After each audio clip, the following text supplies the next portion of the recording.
Vous écoutez le journal du télétravail, un podcast du magazine Management. Je suis Lomique Guillot, rédacteur en chef du magazine Management et je suis ravi de vous retrouver aujourd'hui pour parler recrutement à distance. C'est parti. C'est le journal du télétravail.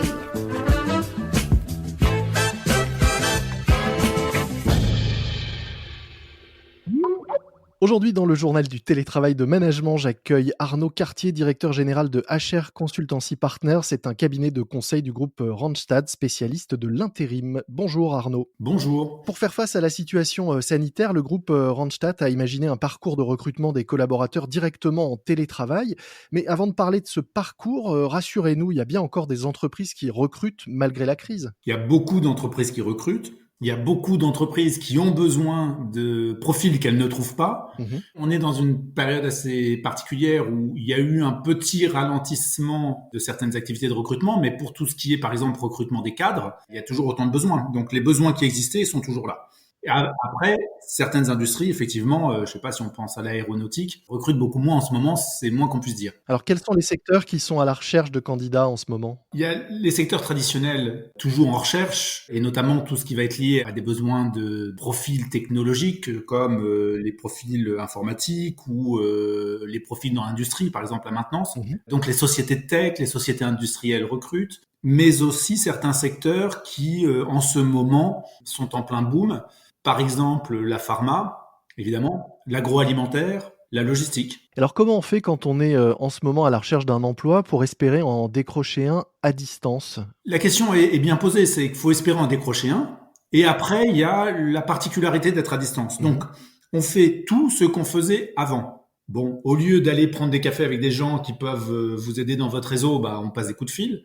Au lieu de faire des entretiens physiques, on les fait à distance. Mais il faut pas croire que là, tout s'est arrêté, le monde s'est arrêté. Ce qui va changer, c'est la procédure de recrutement elle-même, où effectivement, on va pas être convoqué à un entretien, on va être convoqué à des calls ou des visios. Là où ça change un petit peu, c'est qu'effectivement, il a fallu que les entreprises et les managers s'adaptent à ce recrutement à distance.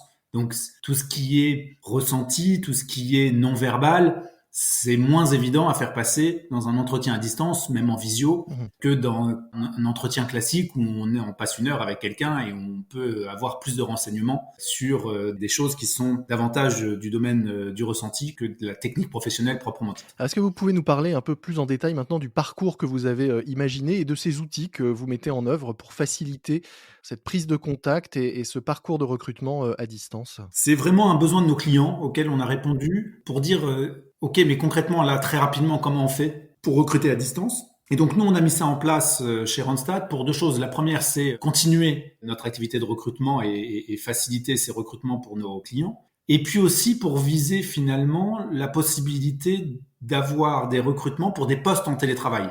Alors, c'est pas majoritaire aujourd'hui, mais ça permet aussi d'accéder à un vivier de candidats avec une perspective de télétravail. Donc, il y a deux choses. Il y a non seulement on télérecrute, mais en plus, on peut télérecruter pour des postes en télétravail. Et l'intérêt, encore une fois, c'est de s'affranchir de la géographie. Finalement, avoir un chef de projet dans une société de service sur des projets à l'international, peu importe qu'il habite Paris. Il peut habiter dans la Creuse du moment qu'il a une bonne connexion Internet. D'autant que le nombre d'offres d'emploi, c'est ce que vous, en tout cas, vous avez identifié de votre côté, qui proposent du télétravail a doublé ces derniers mois. Et oui, c'est un mot-clé maintenant qui est très à la mode dans les annonces. Si on veut pouvoir attirer des candidats, autant dire qu'il y aura du télétravail dans le poste. Donc oui, on l'a vu, il y a 100 000 offres cette année qui mentionnent le télétravail.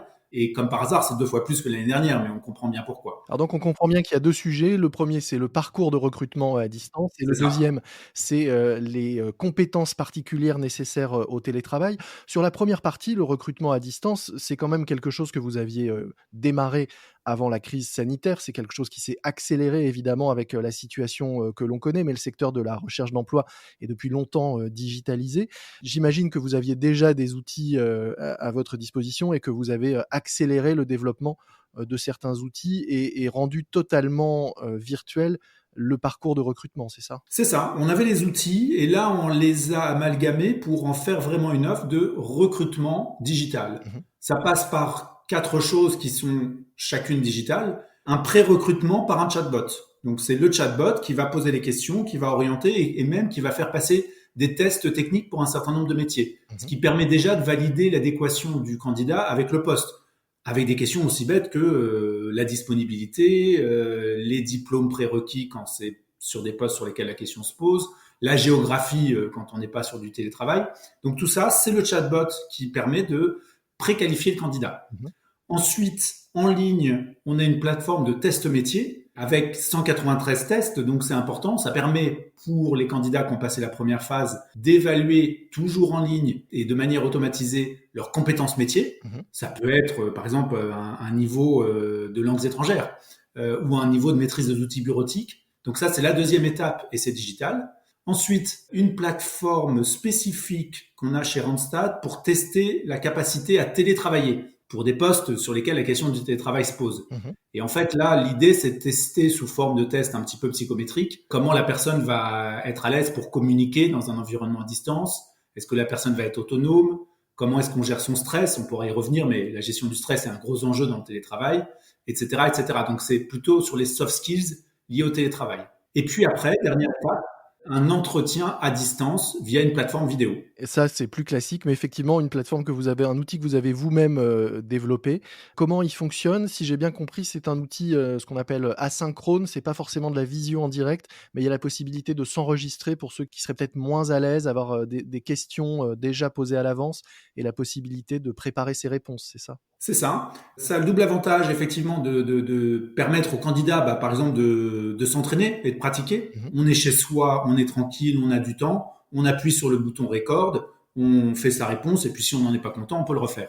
L'autre avantage, c'est que nous, on est intermédiaire de l'emploi et on recrute des gens pour nos clients. Mmh. Et l'intérêt, c'est que avec l'accord du candidat, on peut aussi mettre ses réponses ou certaines de ses réponses à disposition de notre client Mmh.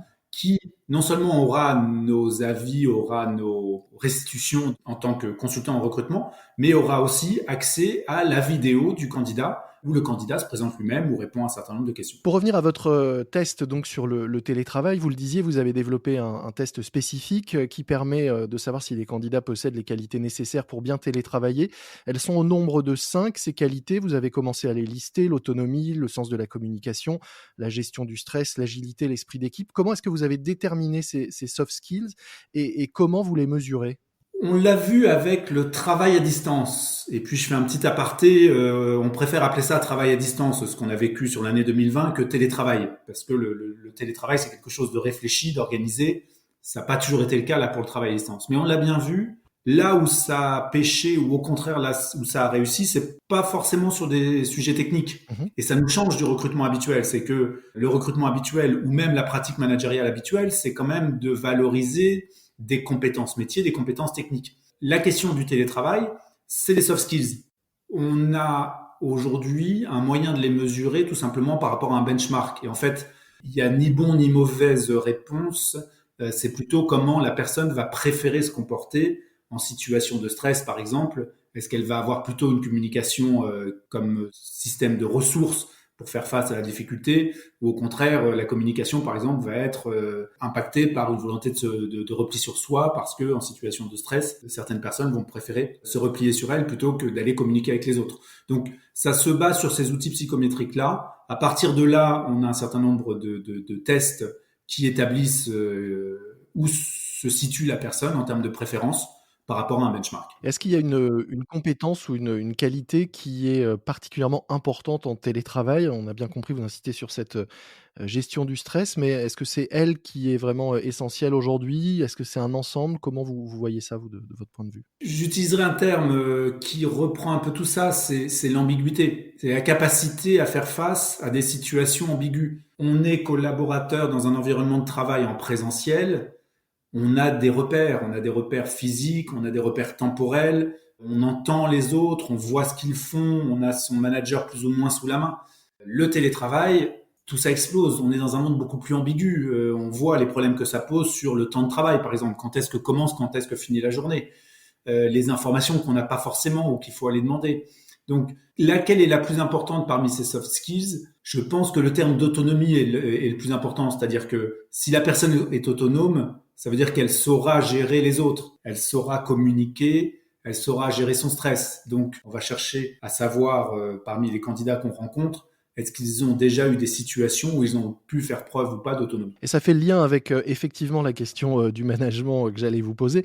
Parce que de l'autre côté, est-ce que vous faites passer finalement le même test aux managers qui vont encadrer ces futurs salariés? Parce que ça sert à rien de recruter quelqu'un d'autonome si on lui laisse pas d'autonomie. Non, malheureusement, on ne le fait pas passer. Je ne sais pas si les organisations seraient matures pour dire avant de laisser le recruteur travailler, on va d'abord tester les managers.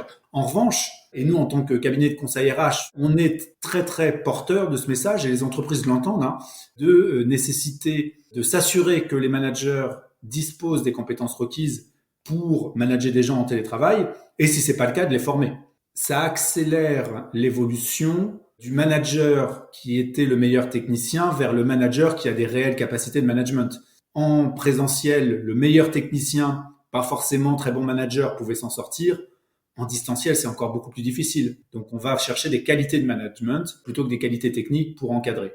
Je peux en citer quelques-unes. C'est la capacité à déléguer, la capacité à faire confiance. En télétravail, si on ne fait pas confiance à ses collègues, ses collaborateurs, ça va être compliqué également. Mais aussi la capacité à contrôler ou à donner des instructions très claires. On n'a plus quelqu'un en face de soi qu'on peut réorienter en disant « Ah non, mais je t'avais demandé quelque chose, mais en fait, regarde, il faut s'y prendre autrement. » Là, c'est à distance. Il va falloir que les instructions soient beaucoup plus claires, les consignes, les attendus, les délais, les critères de qualité, etc.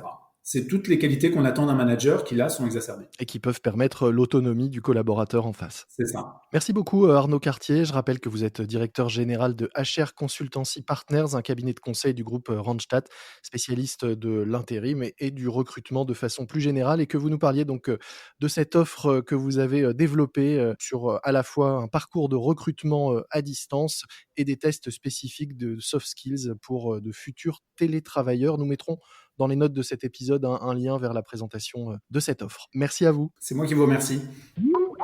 C'est la fin de votre JT, le journal du télétravail, un podcast que je vous recommande pour prolonger le sujet dont nous venons de parler.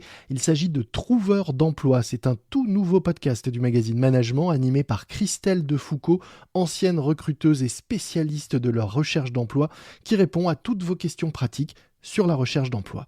Trouveurs d'emploi, c'est un podcast à écouter en exclusivité sur la plateforme Audio Now, AUDIONOW, que vous pouvez télécharger totalement gratuitement sur votre smartphone, qu'il soit iPhone ou Android.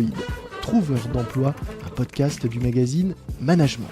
Moi je vous dis à très vite, d'ici là soyez prudents, respectez les consignes et les gestes barrières, portez-vous bien et bon télétravail à tous. C'est le journal du télétravail.